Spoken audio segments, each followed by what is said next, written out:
நம்ம சபரிமலை ஐயப்பன் கோவில்ல இருக்க 18 படிகளின் தெய்வம் எதுன்னு தெரியுமா? வாங்க பார்க்கலாம். 1ஆம் படி நாகையாச்சி சாஸ்தாவின் பரிவார தெய்வமான இவளுக்கு குளத்துப்புலை அச்சங்கோவிலில் சன்னதி உள்ளது. 2ஆம் படி மகிஷாசூர மர்தினி துர்க்கை அம்மனின் அம்சமான இவள் மகிஷாசூரனை வதம் செய்து உலகை காத்தவள். 3ஆம் படி அன்னபூரணா அன்னதான பிரபுவான மணிகண்டன் தன் பக்தர்களுக்கு உணவளித்ததால் மகிழ்வார், அந்த அன்னத்துக்கு அதிபதி இவள்.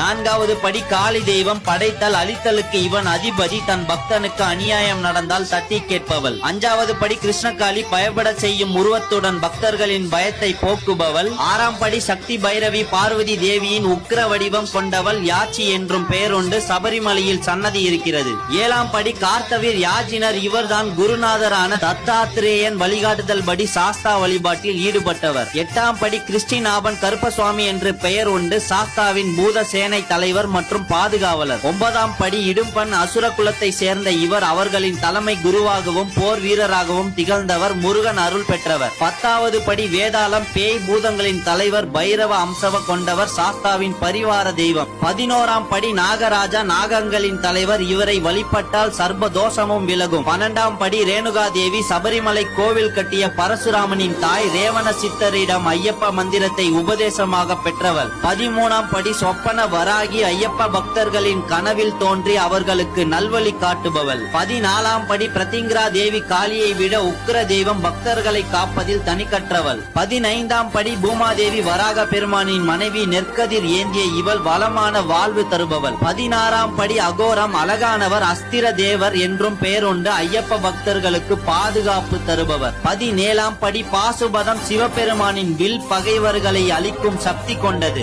18ஆம் படி மிருத்தயூஞ்சியம், சிவனின் ஆயுதம், விரும்பியதை அடைய செய்யும் உடல் நலம் கொடுக்கும். உங்களுக்கு ஐயப்பனை எவ்வளவு பிடிக்கும்ன்றத கமெண்ட் பாக்ஸ்ல கமெண்ட் பண்ணிட்டு இந்த மாதிரி இன்ஃபர்மேஷனுக்கு நம்ம பேஜை ஃபாலோ பண்ணிக்கோங்க.